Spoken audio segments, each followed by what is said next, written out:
കൊല്ലും ഞാൻ പിശാചേ. പേടിച്ചു പോയി. പേടിച്ചു പോയോ? നിന്നെ പകല് വെട്ടത്ത് കണ്ടാൽ തന്നെ പേടിക്കും. പിന്നെ രാത്രി കൊച്ചിന് നേരെ ഇങ്ങോട്ട് ചാടിയോ? കട്ടപ്പനയിൽ ഇറങ്ങി ഒരോട്ട പിടിച്ച് നേരെ ഇങ്ങ് പോന്നു. നീ പിന്നെ വിളിച്ച ഫോൺ എടുക്കത്തില്ലല്ലോ. അപ്പൊ എന്റെ കുടുംബത്തേക്ക് പോകുന്നതിന് മുന്നേ നിന്നെ ഒന്ന് കൊണ്ടുവച്ച് പോവാന്ന് വിചാരിച്ചു. നിന്നെ ഞാനേ അകത്തേക്ക് വരട്ടെ. ഒന്ന് കയറി വന്നാലോ നാലേക്കാ. പ്ലീസ് വേണ്ട, ഒന്ന് കുടുംബത്ത് പോടി. ഞാൻ ഒറ്റയ്ക്കോ? നീയേ ചാടിക്കിടന്ന ആ മതിലില്ലേ, അത് അവിടെ തന്നെ ഉണ്ട്. തിരിച്ച് ചാടിക്കോ. അയ്യോ അങ്ങനെ പറയല്ലേ. ഞാൻ വന്നോണ്ട് തിരിച്ചു പോയി. എന്നെ ഒന്ന് വീട്ടിൽ കൊണ്ടാക്കും. കുത്തി പിടിച്ചങ്ങ് നടന്നോ? എനിക്ക് കാലത്ത് കട്ടപ്പനക്ക് പോകാനുള്ളോ? അയ്യോ എന്റെ കുഞ്ഞോനെ പ്ലീസ് അങ്ങനെ പറയൂല്ലോ കുഞ്ഞോനെ. പ്ലീസ് കുഞ്ഞോനെ. ഇല്ല ഞാൻ കയറി വരും. എന്നെ അറിയാലോ. ഞാൻ സാരമ്മന്റെ അടുത്ത് ജിൻസിന്റെ അടുത്ത് ജസ്റ്റ് ഒന്ന് ഹായ് പറഞ്ഞാലോ നാലിക്കാം. സാരമ്മച്ചി ഞാൻ കാലത്ത് വരാം. ഉറപ്പാണോ? ഉറപ്പ്.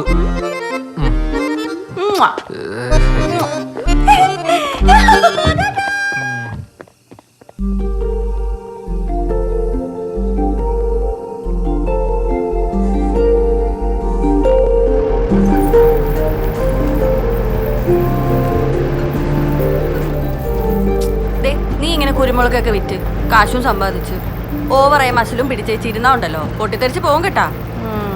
എടാ എത്ര നാളായടാ നമ്മളിങ്ങനെ ഒരുമിച്ചൊരു യാത്രയൊക്കെ പോയിട്ട്. അതാ പിന്നെ ഞാൻ ചാടിക്കേറി ഇങ്ങ് പോന്നേ. ഞാനേ എന്റെ ജോലി അങ്ങ് വിട്ടാലോ എന്നിങ്ങനെ ആലോചിക്കുമായിരുന്നു. ഇവിടെ ആകുമ്പോ എനിക്ക് നിന്റെ വാലിൽ തൂങ്ങി അങ്ങ് നടക്കാലോ. അപ്പൊ നിനക്ക് ചിരിക്കാനൊക്കെ അറിയാലേ.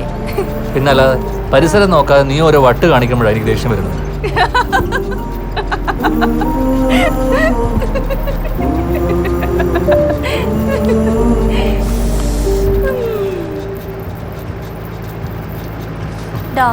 കുഞ്ഞോനെ ഞാനേ ഒരു കാര്യം പറഞ്ഞാ നീ കേക്കൂ? എന്താ? നീ പറ. എടാ കുഞ്ഞോനെ, നീ ഇങ്ങനെ നമ്മുടെ പാടത്തും പറമ്പിലും ഒക്കെ കൃഷിയൊക്കെ ചെയ്ത് വിയർത്ത് ക്ഷീണിച്ച് നിൽക്കുമ്പോ ഞാനേ ഒരു ചട്ടിയില് തലേന്നത്തെ മീൻകറിയും നല്ല മുളക് ചമ്മന്തി തൈരൊക്കെ ചേർത്ത് കഞ്ഞി എടുത്തങ്ങ് ഒരു വരവ് വരും. എന്നിട്ട് അവിടെ ഇരുന്ന് നമ്മൾ രണ്ടുപേരും കൂടെ പ്ലാവിലെ സ്പൂണിൽ കോരി കഴിച്ചേച്ച് ഏതേലും മരത്തിന്റെ താഴെ ഇരുന്ന് നല്ല തണുത്ത കാറ്റും കൊണ്ട് അങ്ങനെ കെട്ടിപ്പിടിച്ചിരിക്കണം.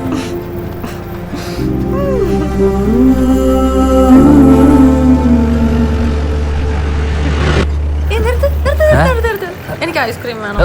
വെറുതെ ഇരിക്കാതെ വേണം. നിർത്തടാ, നിർത്ത് നിർത്ത്. ആ നിർത്തി.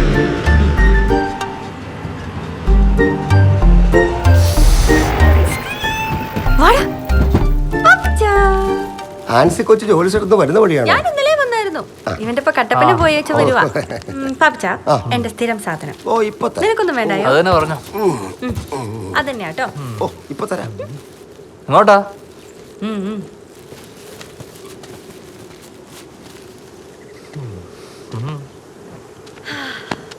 ലോകത്ത് എവിടെ പോയേച്ചാലും നമ്മുടെ ഈ നാടില്ലേ നെയ്യാശ്ശേരി, ഇവിടെ വന്നിങ്ങനെ അന്തം വിട്ട് നിൽക്കുമ്പോൾ കിട്ടുന്നൊരു ഫീൽ ഉണ്ടല്ലോ, അത് വേറെ എവിടെ കിട്ടത്തില്ലടാ കുഞ്ഞോനെ. ഈ മഞ്ഞും മലയും കാറ്റും പിന്നെ നമ്മുടെ തോന്നിയാസവും, ഇത് നമ്മുടെ സ്വർഗാടോ അല്ലയോ? ഐസ്ക്രീം പിന്നെ നമ്മുടെ പാപ്പിച്ചായന്റെ ഐസ്ക്രീമോ.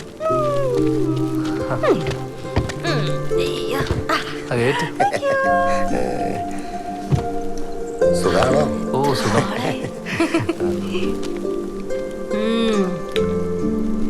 അടിപൊളിയല്ലേ? നിനക്ക് വല്ല ഭ്രാന്തുണ്ടോ? എപ്പോ നോക്കിയാലും ഒരു ഐസ്ക്രീം തീറ്റ്. അതും കൂടെ കഴിച്ചോ? പിടിച്ചു നീ കഴിക്കടാ. എന്റെ ഈ ഭ്രാന്ത് നിനക്കും കൂടെ പകരട്ടെ എന്ന് വിചാരിച്ചാ. അതാവുമ്പോ കല്യാണം കഴിയുമ്പോ നീ എനിക്ക് ഡെയിലി ഐസ്ക്രീം വാങ്ങി തരുമല്ലോ. പിന്നെ നോക്കിയാൽ ഇരുന്നേച്ചാ മതി. വേണ്ട.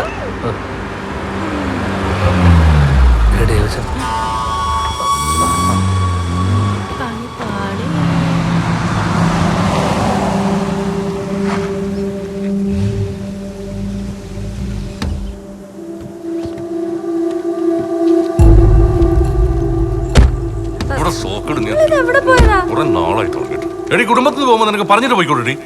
വെറുതെ മനുഷ്യൻ തീ തീറ്റിക്കാൻ വേണ്ടിട്ട്. വാ വന്ന് വണ്ടിയിലോട്ട് കയറിക്കേ. വെറുതെ നാട്ടുകാരെ കൊണ്ട് പറയിപ്പിക്കാൻ ഇറങ്ങിയിരിക്കുക. നിങ്ങൾ അങ്ങ് പൊക്കോ, ഞാൻ വന്നോളാം. നീ വന്ന് വണ്ടിയിലോട്ട് കയറുന്നുണ്ടോ? ആൻസി നീ ചെല്ല്. എന്നാടാ അവിടെ ഒരു തോന്നിവാസം. കേറി വണ്ടി കൂടുന്നുണ്ട്. ചിങ്കരിക്കാൻ പറ്റിയ സ്ഥലം. ദോഷം അല്ലാതെന്താ?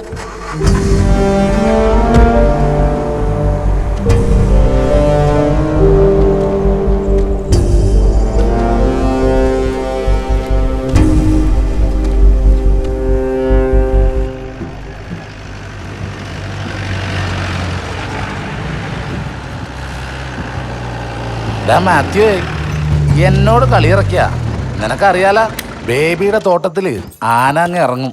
നല്ല ഒന്നാന്തര ഒറ്റക്കൊമ്പൻ. ഇതേ പുൽപ്പാറയിലെ ജോയിയാ, ഒരുപാടങ്ങ് വിളയല്ലേ, വെച്ചിട്ട് പോടാ. നല്ല ചൂടിലാണല്ലോ. പിന്നെ അല്ലാതെ. അവനാ ബ്രോക്കർ മാത്യൂസ്.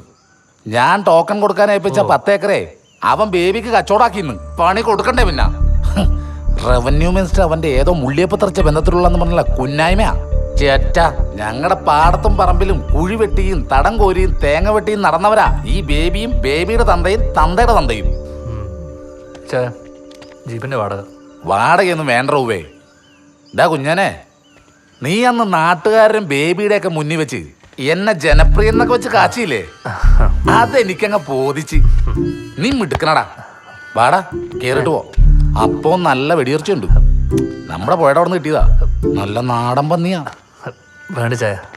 ഓ ആ പിന്നെ ആ പ്രാഞ്ചി മീൻകുളം കോപ്പെന്നൊക്കെ പറഞ്ഞ് എന്റെ അതിരെ കിടന്ന് കറങ്ങുന്നുണ്ട്. എന്റെ അതിരയിലെങ്ങാനും തൊട്ടാ അവനെ തല്ലി കൊന്നിയ പുഴയെ താത്തും. അന്നേരം നീ നിന്റെ ക്ലബ്ബുകാരൻ ചോദിക്കാൻ വന്നേക്കരുത്. നീ അവനോടൊന്ന് പറഞ്ഞേക്ക്. ശരി, പറഞ്ഞോളാം. ആ ശരി.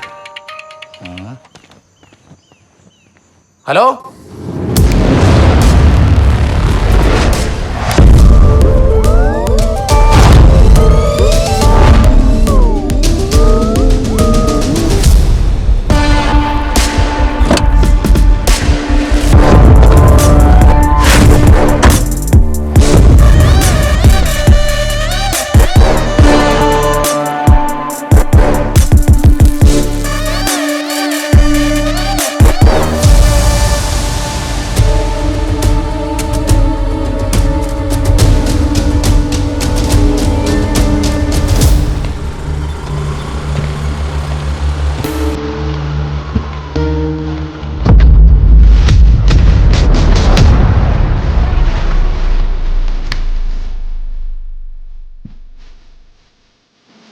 പാട്ട് ഓഫ് ചെയ്യണം.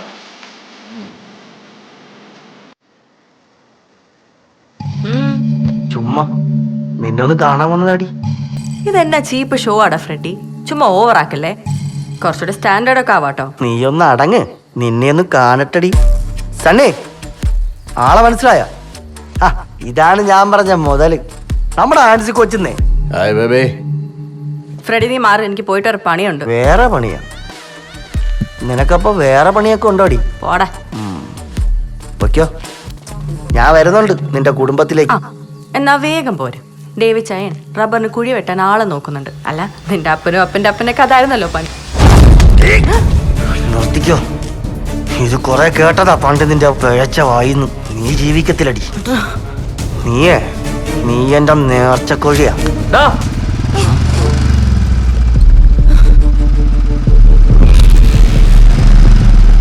എന്നാടി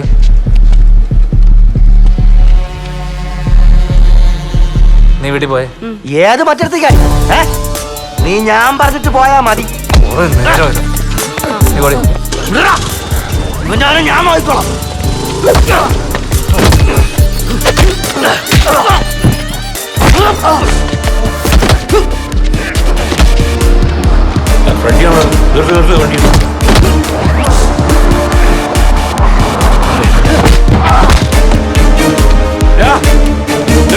എന്താ പ്രശ്നം?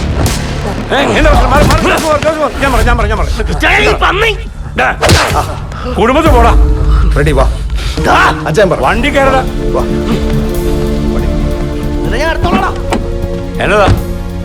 എന്നതാടാ കേറി പോടാ.